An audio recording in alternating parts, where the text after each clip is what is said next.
This is the first time that I'm gonna review a Travis Scott shoe just because they're so damn hard to get. It's like impossible. Every time I manage to get my hands on a Travis Scott shoe, the release date has long passed. I got them like months after the actual release date, so I don't end up reviewing it. And actually, 99% of my Travis Scott Jordans have been gifts from my friend. And even though, again, I'm late this time, finally decided to do it. I'm just gonna review it, even though this is like 2 months after the official release. I'm gonna review it anyway, because this is just this good. Travis Scott Air Jordan 1 Low OG, medium or reverse olive.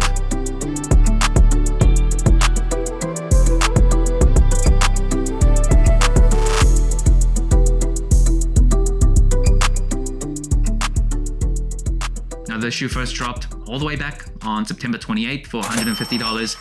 It is one of many Travis Scott Jordan 1 Low OGs. Of course, we've seen the mocha, we've seen the olive, the one with the black base, we've seen the fragments, just a ton. And first impressions of the shoe, I love olive. I really do. It is like one of my favorite colors, apart from like those grayscale colors like white and black and gray, olive is right up there. And if you're wondering why, when I reviewed the Jordan 4 olive from last year, I go into detail, and here's why if you're interested. About 5 or 6 years ago, I walked into work with a new t-shirt. Nothing special, like a $15 t-shirt, but I walked into work and a nice woman said, "That t-shirt looks really good on you." Now, 99% of cases, that would have been like another day, just another offhand compliment. But this woman was not just any other woman. She was, at the time, she was my work crush. Anyone that's been in an office setting, that's started working in their career, they will have one of these at some point in their lives. Someone, when they're around you, you're like a little nervous, you're a little shy, but you laugh a little harder at their jokes than the joke deserves. All these little things, she was one of those. And the reason I tell you that story is because that day I was wearing an olive green t-shirt. And I subconsciously, without even realizing at the time, I subconsciously convinced myself that olive is like my new color. That is like one of my favorite colors now. Like right now, it is still one of my favorite colors. And it wasn't on purpose, subconsciously, because I received that compliment at that time from that person. I started to like that color. But anyway, that is why I love olive. It has stuck with me. I still love it to this day. I just think it's one of the best colors. It's not super standard, not super basic, but it's also not so loud that you just don't know what to do with it. Olive is like wifey material. So needless to say, I love the colorway on this shoe. Do I love the Travis Scott Jordan 1 Low OGs with the reverse swoosh? I could do without it. I don't really mind, but it is a very distinct feature for his collaborations, and it totally makes sense on this shoe. Now, out of these two beauties, the medium olive versus the olive, which one would I go for? I think they're both very delicious. It's like trying to choose between children. I don't have any, but I imagine it'd be difficult. Probably not as difficult as choosing between two really nice sneakers, but I imagine it'd be hard to choose between your kids. But this is, honestly, I think this is harder. I don't know. I think as a black sneaker lover, I just like shoes with like a black base with hints of other colors. I have to go with the olive. But it is 1A and 1B. Let me know which one you would choose in the comments below. And the upper of this shoe, the base layer, it is nubuck. And the nubuck, it is pretty nice. It is quite buffed down, so you don't feel like a very plush type of nubuck, but it feels very smooth and just quality to the touch. It can scuff kind of easily, so you already see some like white scuff marks, but just to the touch, just in terms of the quality, I am not disappointed. And then on the overlays, you get this kind of off-white leather, and the leather, it is actually pretty thick too. On a lot of Jordan 1 lows, you often get like very flimsy type of soft, thin leather on the overlays, but this one, yeah, it's pretty nice and thick, but it also feels decently soft. But yeah, the materials overall, it feels good. And then moving up the tongue, you get a pretty standard Jordan 1 nylon tongue, and then right at the top, red Nike Air branding. That looks great. The way it offsets and pops from the rest of the shoe looks really good. And then of course on the side, you get Cactus Jack branding. So this shoe actually feels more like an 85 cut than like a regular Jordan 1 Low OG. And one big tell for that is the 8 eyelets that you see on this shoe. So usually for Jordan 1 Low OG 85s, you'll get 8 eyelets. That's how it was originally when the Jordan 1 Lows first dropped. But then somewhere along the way, they made it Air Jordan 1 Low OGs, even though they call it OG, just 7 eyelets. But Travis Scott, he gets special treatment. Now out of the box, you just get these off-white laces, almost looks waxed. It does have a bit of a gleam to it. And then the 2 extra laces are pink and black. That's pretty standard for Travis Scott collaborations.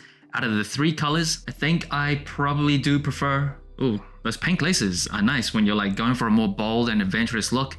But out of the 3, if I had to choose one, I'm probably still going with these type of off-white laces out of the box. I think it pops really well, just offsets the rest of the colors on the shoe very nicely. So another tell that Travis Scott gets like OG 1985 type of treatment is the swoosh on the medial side of the shoe that is slightly larger than like a lot of Jordan 1 Low OGs. So that is closer again to an 85 cut.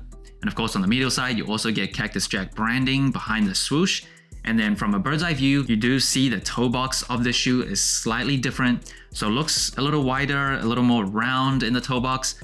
Now on the booty of the shoe, like most Travis Scott collaborations, you do get mismatched branding. So on the right shoe, it's just a normal Wings logo that is embroidered. Really like how that's not just printed on the heel tab. And on the left shoe, you get that very familiar Travis Scott logo. Now the Jordan 1 Low does come with a rubber cup sole with a Nike Air unit just on the heel. Now the sole for the shoe, it is very sail, very, very sail. That sail is pretty common with Travis Scott collaborations. So I'm not too surprised in a vacuum. If I had my way, if I could like Photoshop the colors and actually like produce it, I would just have like a white sole on the shoe. I think the sail is a little bit too much, a little bit too yellow for my liking, but not a huge deal breaker. And then on the rubber outsole, it is this very delicious, scrumptious olive. I really like that color. The concentric circle patterns. Oh, this just looks really nice. Now, unlike an actual 85 cut shoe, even though this has some features of an 85 cut shoe, which is the most true to the original form of a Jordan 1 Low, doesn't have that product code on the ankle lining. And it also doesn't have that different sole pattern that you see on 85 cuts. So it's kind of like a hybrid in between an OG and an 85 cut. Now I'm having real trouble removing the insoles from this shoe. It is glued very tightly, but it is mismatched insoles. So on the right shoe, you'll just get Travis Scott on the shoe and Nike Air branding. And then at the top, it is the Travis Scott smiley face or sad face symbol insignia. And on the left shoe, you'll get Cactus Jack branding with a Jumpman on the heel. And at the top, it is the Wings logo. And the quality of the insole, it is just hot garbage. It is not good at all. It is more generic than generic. Yeah, not good. That would have really helped a shoe that's not known for its comfort, but it is just asking for too much from Jordan brand. How dare we? In the box of the shoe, it is a sail box with this slightly brown Nike swoosh in the middle. On the inside, you do get the same pink that you see on the extra laces and his branding. There we go. And now moving on to sizing and comfort, I am a wide and flat footer for Jordan 1 Lows. You could probably go down half a size if you don't have wide and fat feet, because the padding around the ankles and inside is just not as much as a Jordan 1 High. But for me, because I do have wide flat feet, I still prefer to go true to size, and I think it fits me pretty well. Lengthwise, widthwise, no real complaints. Under the shoe though, it is very minimal technology, just one Nike Air unit. You barely feel it. It is a very old shoe. Very, very old shoe. It's almost like you're putting cardboard to your feet and like walking on the ground like that. Not the worst. I think like an Air Force One or a General Lee's Nike Dunk, a non-SB Dunk are less comfortable. But yeah, it's not necessarily like pillows on your feet. So just keep that in mind. And that brings the total sole score of the Travis Scott Air Jordan 1 Low OG medium or reverse olive to 32 out of 40. A very high score compared to other general releases. Now first, it is colorway. Black, white, olive. Not much more I can ask for. The only minor complaint I have is a sail sole, a very yellow sail sole. However, for Travis Scott collaborations, that's not exactly foreign. It's to be expected. Still, the overall colorway of the shoe is just magnificent. It is delicious. Now, in terms of the materials, you do expect like better materials for a Travis Scott collaboration. He generally does get like special treatment, kind of like Armand Manier. They always get like the more premium type of shoes and collaborations. And the materials on these, it's very nice. I really like the nubuck base layer. I think it feels very nice at the touch. The leather is pretty thick, but also soft as well. Doesn't feel flimsy or cheap.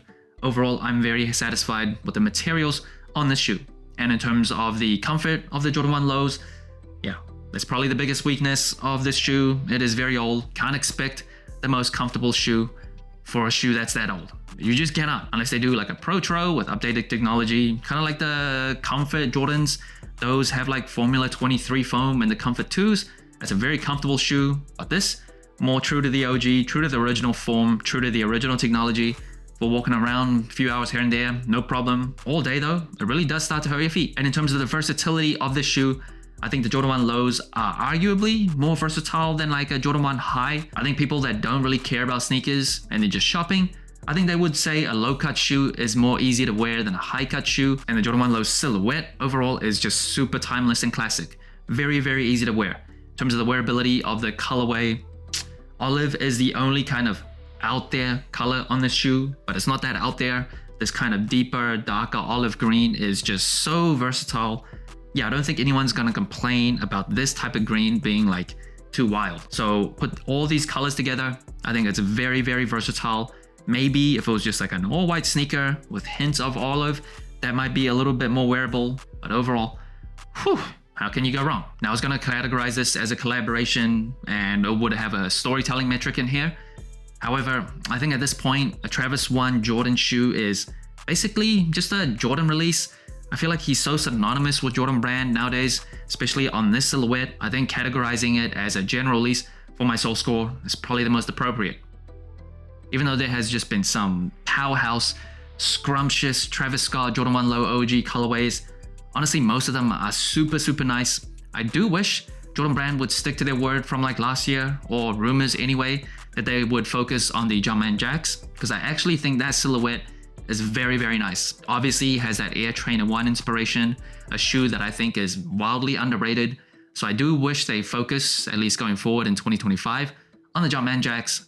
But considering how popular these still are, I don't see that being the case anytime soon. So that's it. Thanks for watching. Soul Inclined. Let me know what you think of the Travis Scott Air Jordan 1 Low OG, medium or reverse olive. Like, subscribe, comment, all the good stuff. And remember, tomorrow may never come, so wear your shoes.